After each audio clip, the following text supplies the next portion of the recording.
오늘 설교 제목은 열려라 에바다입니다.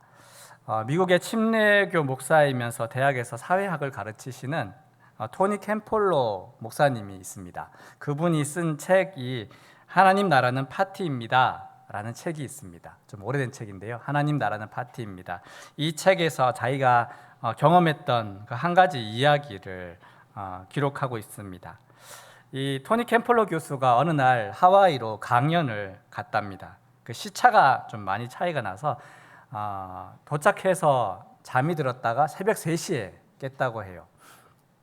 배가 고파서 근처를 돌아다니다 보니까 마침 문이 열린 식당 하나를 발견하게 됩니다.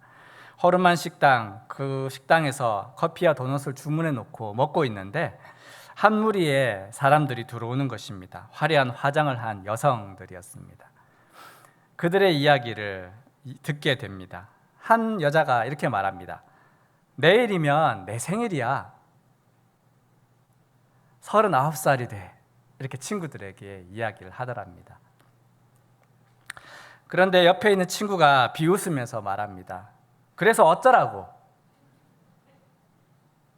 웃기는 상황 아닌데 비웃으면서 어쩌라고 이렇게 얘기를 해요. 네, 이게 좀 심각한 이야기입니다. 우리가 생일 파티라도 해줘야 돼. 노래라도 부르고 케이크도 잘라주고 할까? 네 신세에 무슨 생일 타령이냐? 밤늦게 일하는 여자들이니까 직업이 별로 좋을 리가 없습니다. 네 신세에 무슨 생일 타령하냐? 라고 핀잔을 줍니다. 그런데 그 말을 들은 그 처음 이야기한 생일이라고 이야기한 여자가 상처받은 표정으로 대답합니다. 나는 그런 걸 바란 게 아니야. 내가 언제 너희들 보고 생일 파티 해달라 그랬어? 그냥 내일이 내 생일이라고 그냥 얘기한 거야. 너희들 왜 나 무시해? 이렇게 반응을 하더라는 겁니다.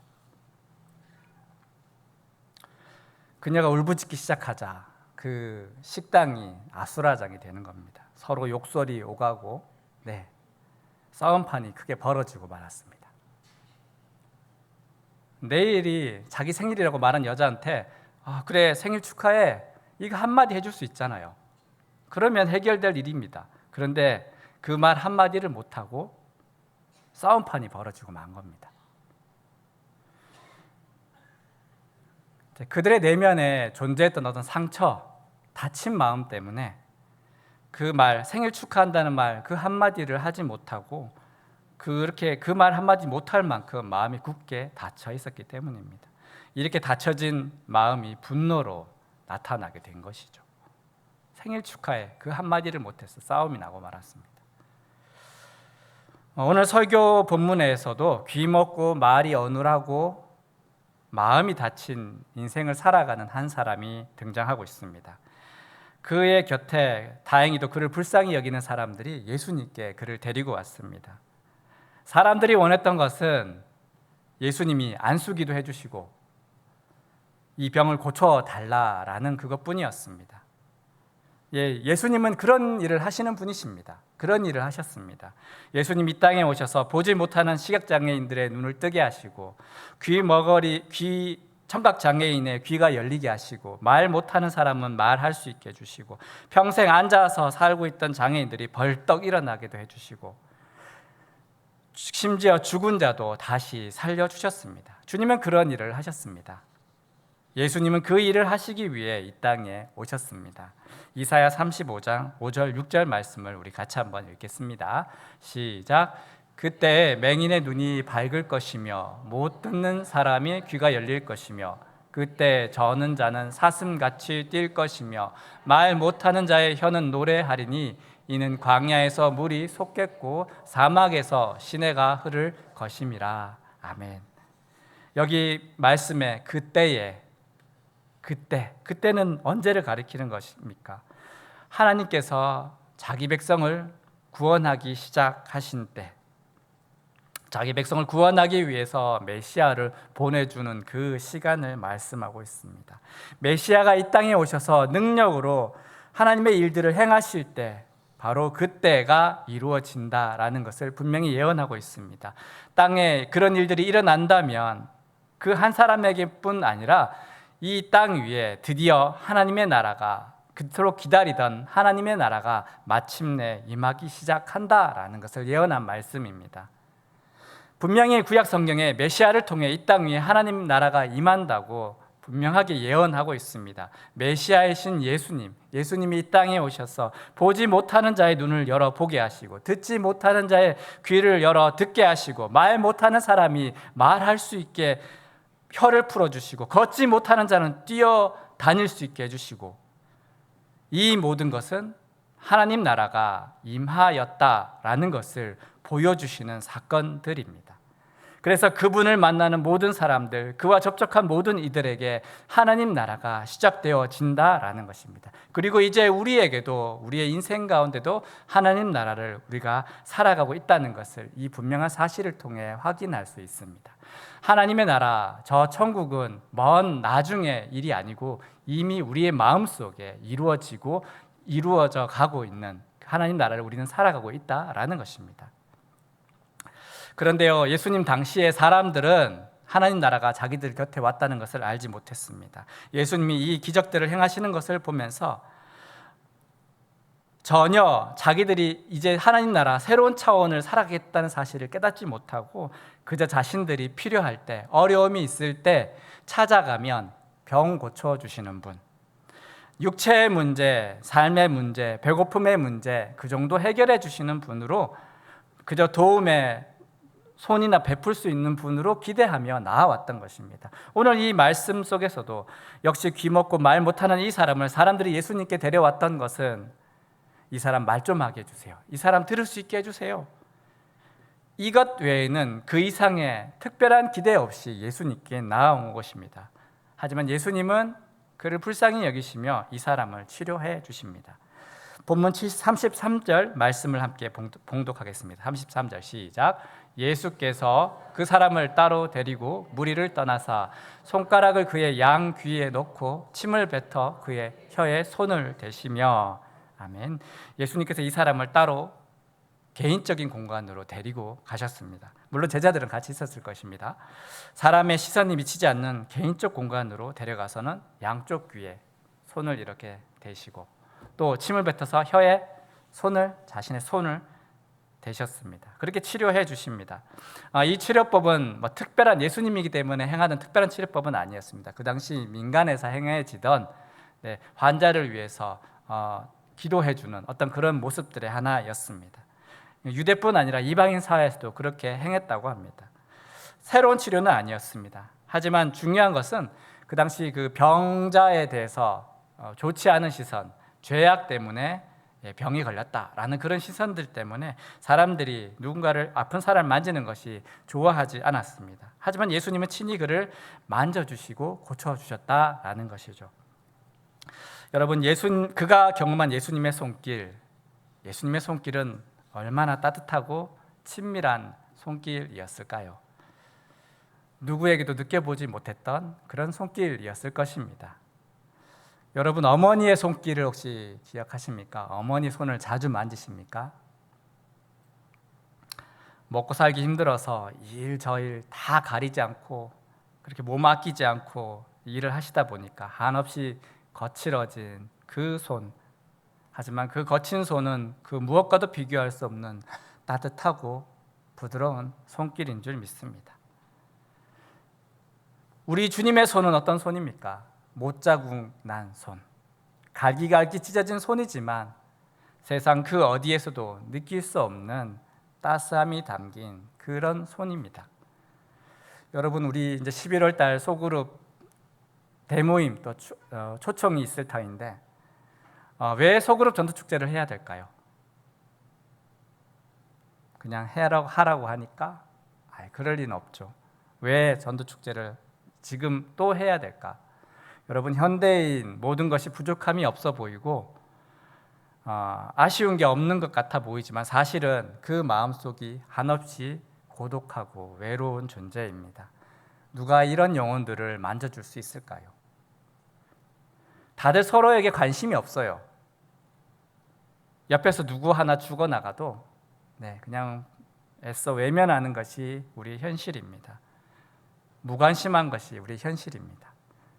예수님은 그런데 아무도 만지기 싫어하는 그의 몸을 만지시고 그의 얼굴을 만지시고 일부러 찾아가 손을 내밀어 주신 것입니다. 그렇게 우리도 주님의 손으로 나아가기 위해서 소그룹 전도축제를 하는 것입니다. 주님의 손으로 섬김을 베풀기 위해서 우리의 손을 통해 주님의 그 손길을, 그 따뜻함을 느낄 수 있게 해주기 위해서 이 전도축제를 우리가 진행해 가는 것입니다. 그렇습니다. 주님이 만지시는 사람마다, 터치하는 사람마다 살아나는 놀라운 역사들이 일어나기 시작했습니다. 육체가 병든 자는 몸의 고침을 받고 마음이 병든 자는 용기를 얻게 됩니다. 그리고 다친 마음은 열리게 됩니다. 오늘도 예수님은 여러분을 터치하기 원하십니다. 오늘 예배를 통해서, 주일 예배를 통해서 여러분 마음이 열렸습니까? 주님의 손길을 느꼈습니까? 그렇게 나아가는 매 주일이 되었으면 좋겠습니다. 34절 말씀을 함께 읽겠습니다. 본문 34절 시작. 하늘을 우러러 탄식하시며 그에게 이르시되 에바다 하시니 이는 열리라는 뜻이라. 하늘을 우러러 탄식하시며, 지금 이 환자를 앞에 두시고서 귀도 만지시고 혀도 만지시면서 멈추십니다. 멈추고 뭘 하고 계실까요? 하늘을 바라보고 탄식하십니다. 아픈 사람 앞에 두고 탄식하십니다. 예수님 왜 탄식하셨을까? 고칠 능력이 없어서 탄식하셨을까요? 이 사람이 안고 있는 눈에 보이는 현상적인 어떤 그 문제를 해결하지 못해서 예수님 안타까워하셨을까요? 그럴 리가 없죠. 당연히 예수님 고치실 수 있습니다. 그런데 왜 예수님 탄식하고 계실까요? 요한복음 11장 33절 말씀을 같이 한번 읽겠습니다. 시작. 예수께서 그가 우는 것과 또 함께 온 유대인들이 우는 것을 보시고 심령의 비통이 여기사 불쌍히 여기사. 아멘. 나사로가 죽은 것을 이제 늦게서야 예수님 찾아오셨습니다.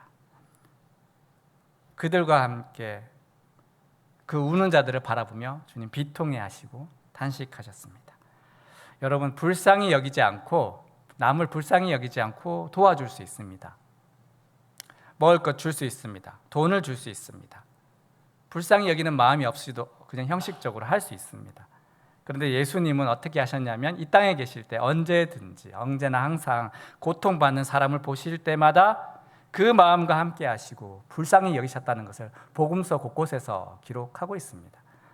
불쌍히 여기셨다. 영어로는 우리 compassion이라는 말을 합니다. compassion, come, 함께, passion, 고통, compassion, 함께 고통받는다는 뜻입니다. 주님은 우리의 외로움을 자신의 외로움처럼 느끼셨고, 우리가 육체적 고통을 당할 때 주님은 자신의 아픔으로 그것을 당하셨고, 우리의 마음이 답답할 때 주님도 답답해 하셨다라는 것입니다. 사랑하는 나사로가 죽어 마리아와 마르다 그리고 그의 동료들이 울고 있습니다. 그것을 보시면서 예수님 함께 슬퍼하셨다는 것을 기록한 말씀입니다. 이어서 요한복음 11장 35에서 37절입니다. 예수께서 눈물을 흘리시더라. 이에 유대인들이 말하되 보라 그를 얼마나 사랑하여 하셨는가 하며, 그 중에 어떤 이는 말하되 맹인의 눈을 뜨게 한 이 사람이 그 사람은 죽지 않게 할 수 없었더냐 하더라. 나사로 무덤 앞에 예수님이 우셨습니다. 사랑하는 사람과의 헤어짐은 언제나 너무나 큰 고통입니다. 예수님은 그 슬픔에 함께 하셨습니다. 여러분도 사랑하는 남편과 또 부모와 자식을 먼저 하나님께 보낸 분들도 계실 것입니다. 그 슬픔은, 그 아픔은 두말할 필요가 없겠죠. 예수님은 그러나 그 아픔에 함께 하셨습니다. 예수님이 우시는 것을 보면서 그 함께한 사람들이 그를 얼마나 사랑하셨는가라고 말하면서 예수님의 마음을 이해합니다. 이 맹인의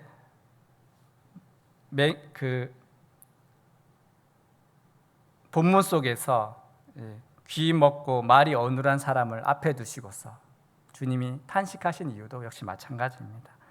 그가 얼마나 답답한 세월을 살아왔을까, 그의 그 마음의 어려움들을 주님 공감하시며 탄식하신 것입니다. 사실은 그러나 그 신체적인 장애 때문에 탄식하신 것이 아니고 사실은 그런 장애로 인하여서 다친 마음, 특별히 영적인 귀가 고장나서 하나님의 음성을 들을 수 없고 영적으로 혀가 막혀서 하나님을 찬양할 수 없는 그 처지를 보시면서 탄식하셨습니다. 그의 인생이 하나님을 향해서 다친 바 되었기 때문에 이런 그의 상태를 불쌍히 여기시면서 그 답답한 마음으로 하나를 바라보면서 탄식하셨던 것입니다. 여러분, 우리도 예수님 만나기 전에 우리도 역시 마찬가지 상태였습니다. 죄와 허물로 죽어있던 우리 영혼이 죽었고 우리의 육체도 그래서 죽음을 맞이하게 되고 그로 인해 여러 가지 몸의 고통도 겪을 수밖에 없습니다. 이 문제들의 원인은 우리 죄로 인해 우리의 인생이 하나님과 단절되어 있기 때문입니다. 우리가 그 고통 속에 살아가고 있다라는 것입니다. 하지만 믿지 않는 사람들은, 여전히 하나님을 모르는 사람들은 무엇 때문에, 어떤 원인 때문에 그들의 이렇게 답답하고 억울한 시절을 살아가고 있는지를 알지 못합니다. 여러분, 자식이 아파본 경험들을 다 해보셨을 거예요. 자식이 열이 펄펄 나면 어떻습니까? 부모의 마음이 차라리 내가 아팠으면 좋겠다. 내가 대신 아팠으면 참 좋겠다. 그렇게 부모들 흔히 이야기합니다. 몸의 아픔 때문에. 그런데 여러분, 많은 부모들이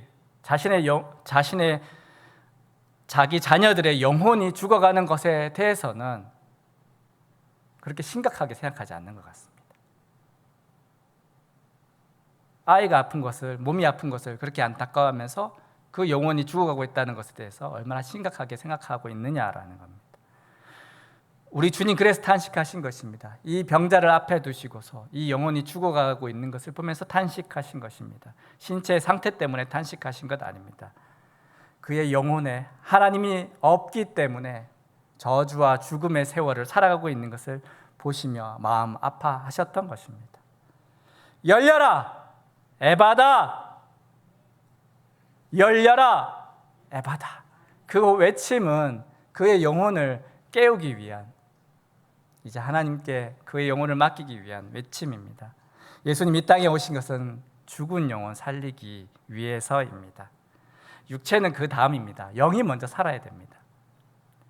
영이 살면 육체도 따라 살고 삶이 새로워지는 것입니다. 주님이 이것 때문에 오신 것입니다.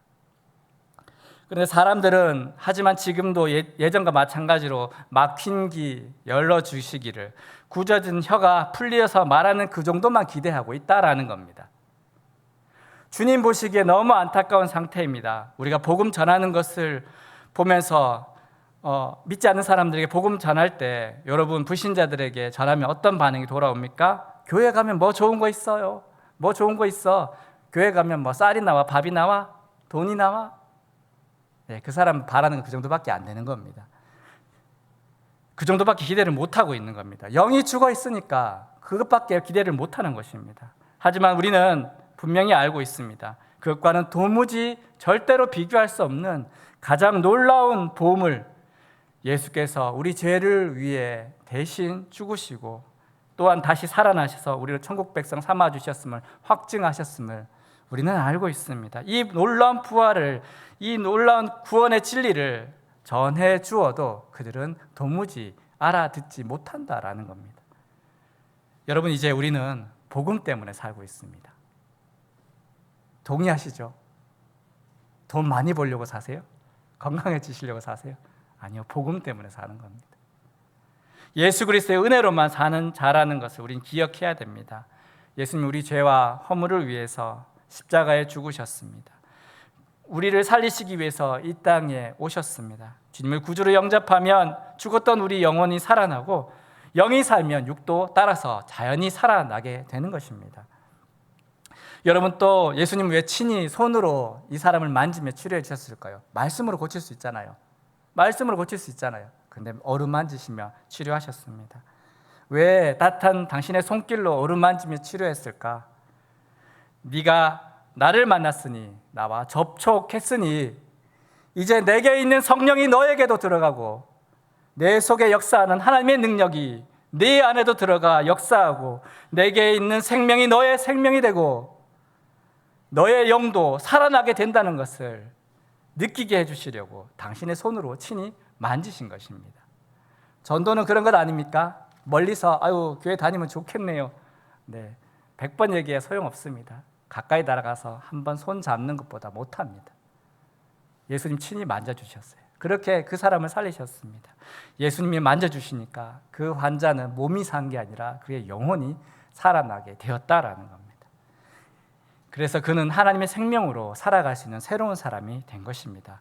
오늘 본문 7장 35절에서 37절 말씀을 다시 한번 읽겠습니다. 시작. 그의 귀가 열리고 혀가 맺힌 것이 곧 풀려 말이 분명하여졌더라.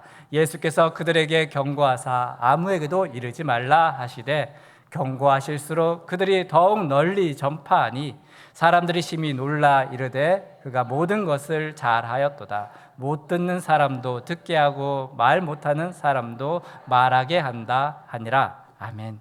여러분, 그가 살았다는 증거가 무엇일까요? 영이 살아있으니까, 영이 살아나니까, 그 속에 주님의 생명이 있으니까 그 몸이 건강해지고 전하지 말라고 해도 전도하며 다녔다라는 겁니다. 영이 살아나니까 하나님이 주신 그 기쁨으로 전도하며 살았다는 것입니다.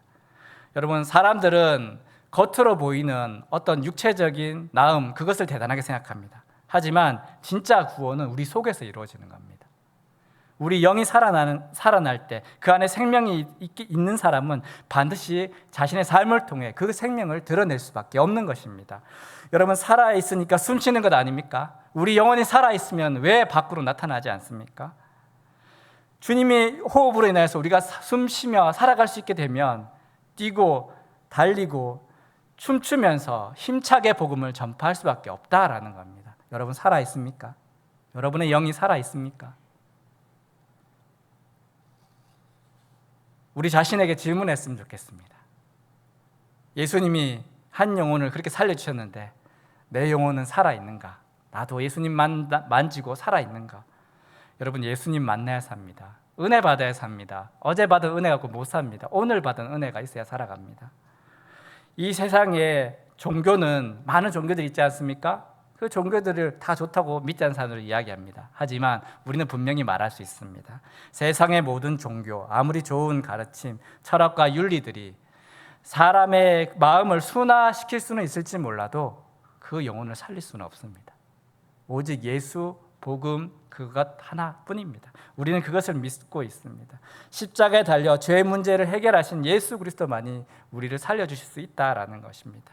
여러분, 이것을 분명히 확신하고 나아가야 될 줄 믿습니다. 사람들은 이 진리를 모르고 보이는 현상에만 주목합니다. 보이는 문제만 해결해 달라고 이야기합니다.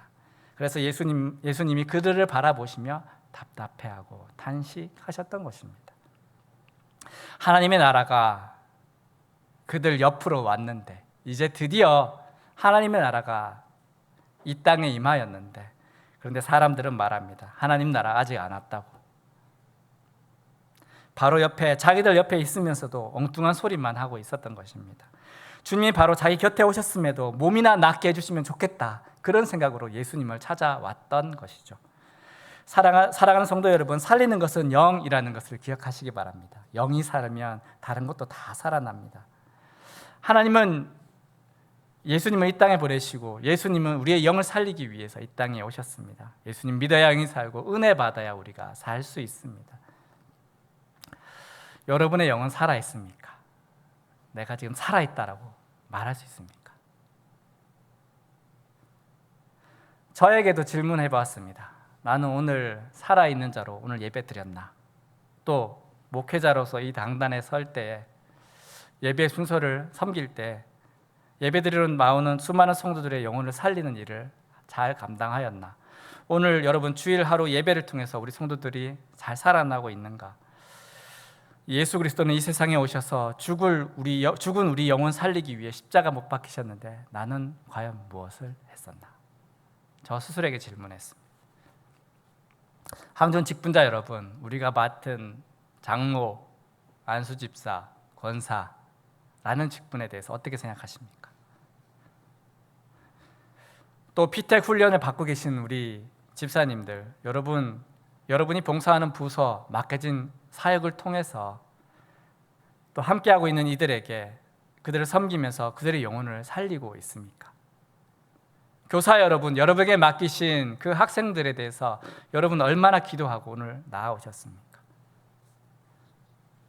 하나만 더 하겠습니다. 부모된 여러분, 여러분의 자녀의 영혼을 위해서, 그들을 살리기 위해서 얼마나 간절함을 가지고 우리가 나아가고 있습니까? 주님 이 땅에 오신 목적, 우리를 당신의 자녀 삼아주시는 이유, 우리에게 사명 맡기시는 이유가 바로 여기 있다라는 것을 결코 잊지 않았으면 좋겠습니다. 우리 영혼이 살아있는지 죽어있는지 늘 돌아볼 수 있으면 좋겠습니다. 우리가 살아있다는 것을 분명히 확인할 수 있는 지표가 있습니다. 오늘 이 귀가 먹고 혀가 온들한 사람의 영이 살아났다는 증거가 무엇일까요? 예수님이 전하지 말라고 했지만 전할 수밖에 없었던 것입니다. 예수님 만나 자신의 영혼이 살아나니까 말씀이 그 입에 있었다라는 것입니다. 하나님이 허락하는 새 영의 세계를 보게 되니 다른 사람들이 그것을 증거하지 않고는 견딜 수 없었던 것입니다.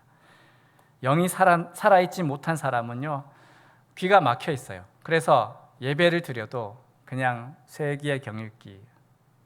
네, 그렇습니다. 아무리 많은 설교를 들어도 삶이 바뀌지 않습니다. 그 영이 죽었기 때문입니다.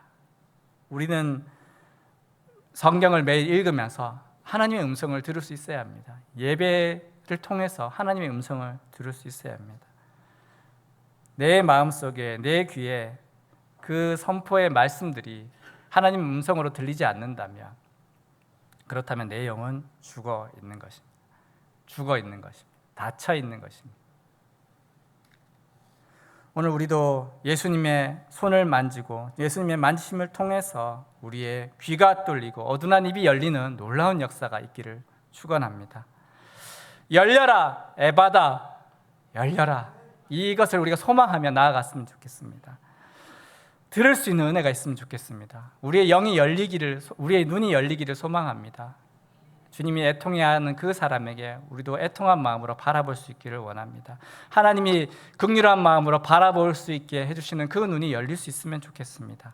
우리의 삶의 계획 안에서 특별히 우리의 가족, 내 자녀에게, 우리 남편과 부모에게 하나님의 마음으로 나아갈 수 있으면 좋겠습니다. 말씀을 정리하겠습니다. 서론에 이 캠폴러 교수님의 그 이야기가 어떻게 끝이 나냐면요, 그렇게 싸움이 나고 그 여자들은 다 떠나버리고 맙니다. 그 자리에서 캠폴러 교수가 식당 주인에게 물었습니다. 저 여자는 매일 식당에 옵니까? 이렇게 물어봤습니다. 그러니까 주인, 매 같은 시간에 와요 라고 대답을 합니다. 그녀의 이름이 아그네스라고 이름도 알려주었습니다. 그러니까 캠폴러 교수가 말했습니다. 내일 아그네스의 생일 파티를 우리가 해주면 어떨까요? 다음날 새벽 그 식당은 풍선과 장식으로 막 꾸며지고 플랜카드가 걸렸습니다. 생일 축하해요 아그네스. 전혀 상관없는 사람들이지만 생일 축하해요 아그네스. 아그네스가 그 예정된 시간에 들어오자 모두 일제히 외칩니다. 생일 축하해요, 생일 축하해요. 모든 사람이 그녀의 생일을 축하해 주었습니다. 아그네스가 너무 놀라서 몸을 떨고 눈에는 눈물이 가득해졌습니다. 케이크가 나오니까 참았던 눈물이 터지고 맙니다. 아그네스가 이렇게 이야기를 했어요. 이 케이크를 집에 갖다 두고 와도 될까요? 평생 이런 케이크를 받아본 적이 없어요. 잠깐만 방에 갔다 올게요. 아그네스가 식당을 떠났습니다. 그녀가 케이크를 품에 안고 나간 후에 캠폴러 교수가 거기 있는 사람들과 함께 아그네스를 위해 기도했습니다. 그리고 기도가 끝난 후에 그 식당 주인이 이 교수에게 이렇게 물어봅니다.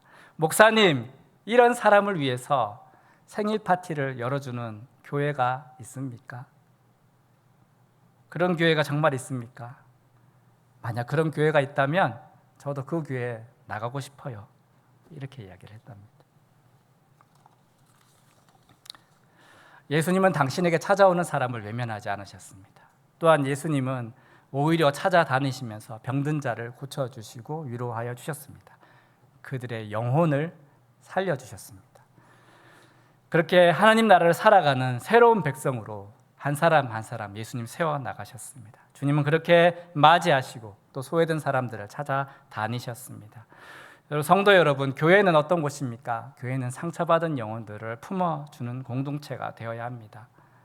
작은 사랑, 관심이 한 영혼을 살릴 수 있습니다. 한 인생을 바꿀 수 있습니다. 특별한 것 아닙니다. 작은 사랑과 관심, 우리가 그것을 한번 실천해 보자는 것입니다. 소그룹 전도축제, 나 혼자 섬기는 것이 아니라 우리 순원들이 함께 한 사람 한번 살려보자는 것입니다. 예수님의 따뜻한 손길을 느낄 수 있도록 한번 실천해 보자라는 것입니다. 그렇습니다. 교회는 사람들을 초대하고 환영하는 그런 자리가 되어야 될 줄 믿습니다. 이번 전도축제를 우리 기대하면서 준비해 보면 좋겠습니다. 그냥 매년 해마다 하는 축제가 아니라 예수님의 그 사랑을 전하여 줄 수 있는 그런 축제를 한번 만들어 보자. 이 잔치 자리를 통해서 하나님 기뻐하시는 그 생명을 전파하는 귀한 교회, 귀한 우리 모임이 다 될 수 있기를 주님의 이름으로 축원드립니다.